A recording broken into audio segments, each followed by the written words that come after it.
Assalamualaikum warahmatullahi wabarakatuh. Salam soleh, mandiri, cerdas. Berjumpa lagi bersama dengan Bunda Dewi di pembelajaran tematik.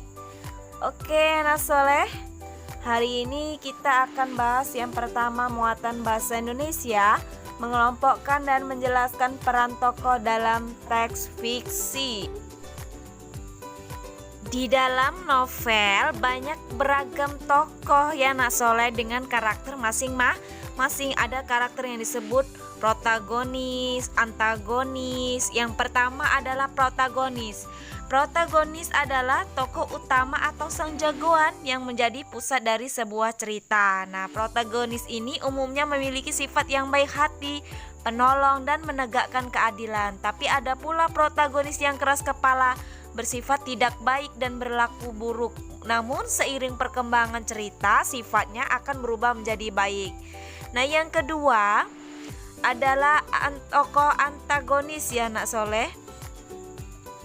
Nah, tokoh ini digambarkan sebagai peran dengan sifat yang buruk dan musuh dari tokoh utama dari sebuah cerita yang selalu kita sebut sang penjahat.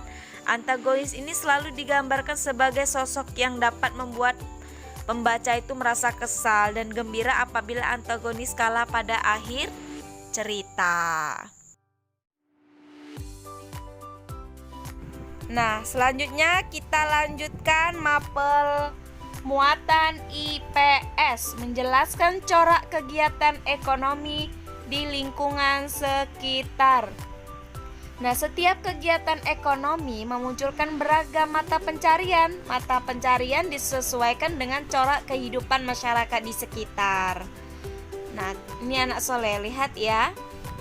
Kita lihat yang pertama, mengenal kegiatan ekonomi ya. Dari pengertian kegiatan ekonomi itu ada 3, kegiatan produksi, distribusi, dan kegiatan konsumsi. Yang pertama kita bahas pengertian apa sih kegiatan ekonomi. Nah, pengertian kegiatan ekonomi, pengertiannya itu ya nak soleh, secara singkat, ekonomi itu berarti aturan rumah tangga. Namun secara jelasnya bisa diartikan sebagai suatu kegiatan yang dilakukan orang di masyarakat dalam rangka memenuhi kebutuhan hidup sehari-hari.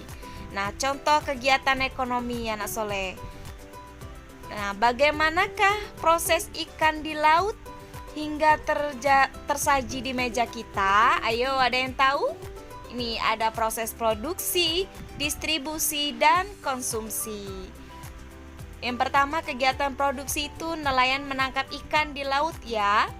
Kemudian, sesampainya di darat, nelayan membawa ikan ke pelelangan ikan. Nah, itu masih proses produksi ya. Lanjutnya ke proses distribusi, itu mengantar ikan, memperjualbelikan ikan ya, di proses distribusi. Lalu di tahap distribusi juga ikan dijual ke pasar dan dikirim ke pabrik ya untuk pengolahan ikan. Dan selanjutnya proses konsumsi ini anak soleh. Di kegiatan konsumsi, ikan ini diolah menjadi lauk untuk dihidangkan ya, berbagai macam, ada ikan yang digoreng, dipindang, dan banyak lagi ya. Kemudian lalu ikan apa nak soleh dikonsumsi kita. Itu proses kegiatan ekonomi ya nak soleh.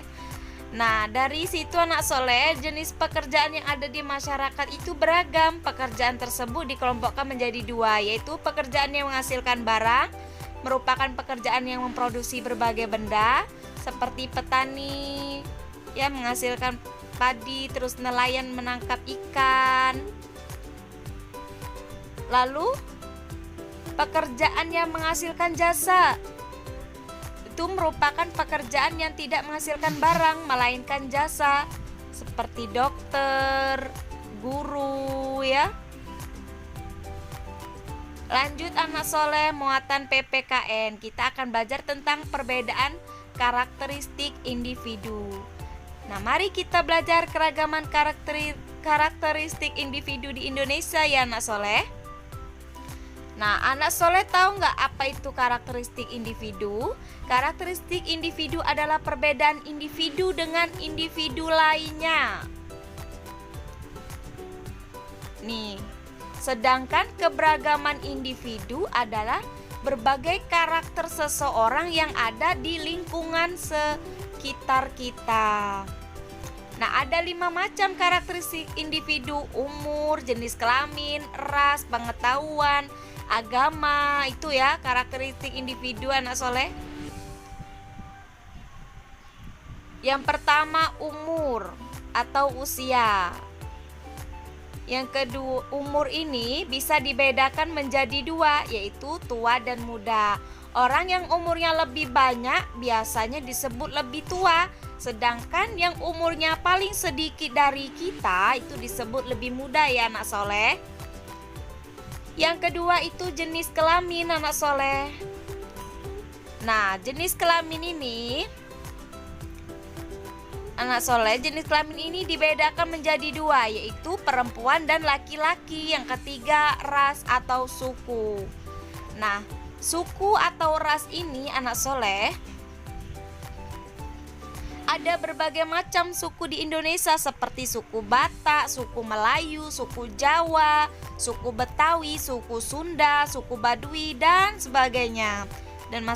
Nah, kita bisa belajar bahasa serta mempelajari budayanya sehingga wawasan kita tentang Nusantara bertambah dan juga lebih belajar memahami sikap dari ras tersebut anak soleh. Yang terakhir, pengetahuan.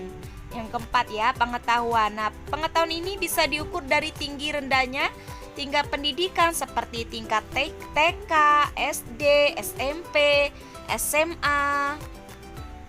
Dan yang terakhir itu agama atau kepercayaan ya. Banyak ya agama ini ya anak soleh. Nah, oke anak soleh. Nah, sikap toleransi dalam keragaman. Masih ingat nggak anak soleh itu toleransi itu apa? Toleransi itu dapat diwujudkan melalui tindakan berikut. Yang pertama, tidak memaksa kehendak. Yang kedua, saling membantu. Yang ketiga, bekerja sama. Oke anak soleh, pembelajaran kita sampai di sini dulu ya. Bunda akhiri, wassalamualaikum warahmatullahi wabarakatuh. Selamat belajar anak soleh.